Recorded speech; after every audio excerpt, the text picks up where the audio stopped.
Hello students, let us start with the 14th chapter, Transportation in Plants and Circulation in Animals. So, first let us see what are the means of transport in plants.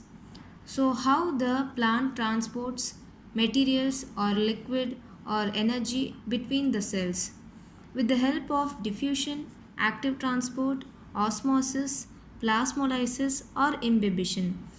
Let us see what each term explains about it. Now, first one, diffusion. Diffusion is the movement of molecules from a region of higher concentration to a region of lower concentration.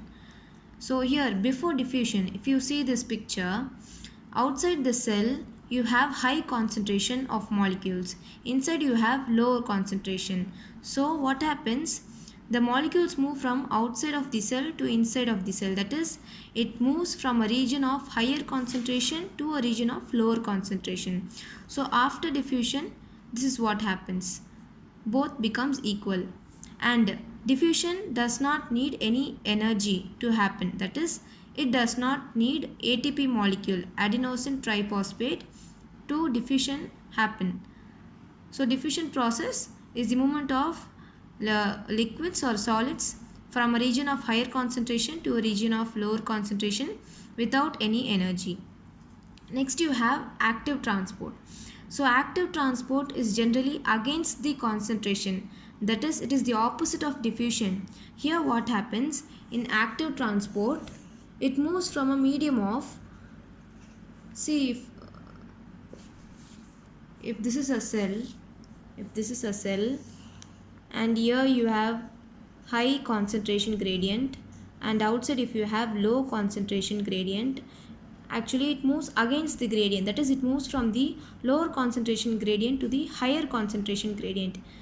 So as in active transport, movement is against the concentration gradient, it requires energy, that is ATP molecule. Not only energy, also certain proteins help this active transport to happen. So those proteins are also called as pumps. So as these pumps or protein molecules help for the movement of substances from a lower concentration to a region of higher concentration, it is called as uphill transport.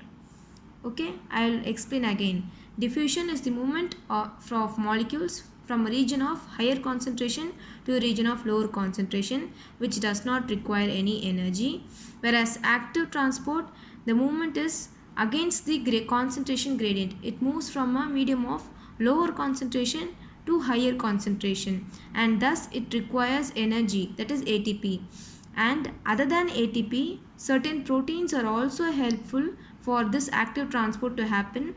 Those proteins are called as pumps, and the pumps also transport substances from lower to higher concentration, and hence it is called as uphill transport. Then coming to osmosis. So osmosis is the movement of molecules from a region of higher concentration to lower concentration, same as diffusion, but the difference is you have a semi-permeable membrane in between those medium. That is, for example, look at this experiment.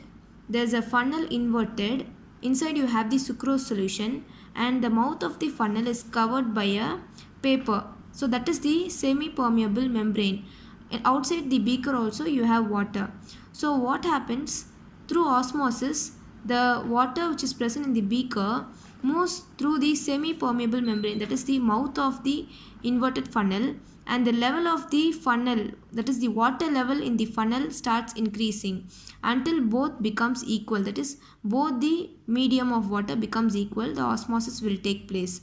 So movement of molecules from region of higher concentration to lower concentration through a semi-permeable membrane is called as osmosis. And osmosis is a passive movement of water, same like diffusion. And under osmosis you have two types, plasmolysis and imbibition. Plasmolysis is nothing but outward movement of water, whereas imbibition is the inward movement of water. What happens here in plasmolysis is water, for example, when water moves out from the cell, what happens? The cell membrane will shrink. Here There's the diagram. So this is the normal plant cell. You have the cell wall and this is the cell membrane. So when water moves out of the cell, what happens? The cell membrane will start shrinking and the cell membrane will move away from the cell wall. So it moves away from the cell wall.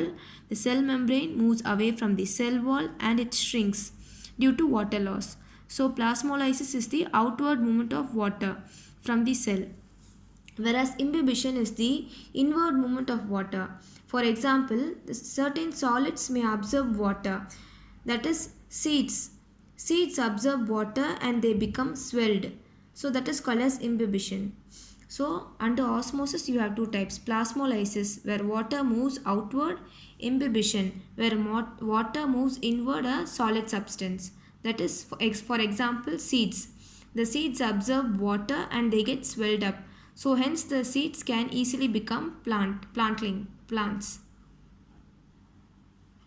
So these topics, that is diffusion, active transport, osmosis, under osmosis you have plasmolysis and imbibition. These topics you can expect in 2 marks. So learn all these topics as a definition. Thank you.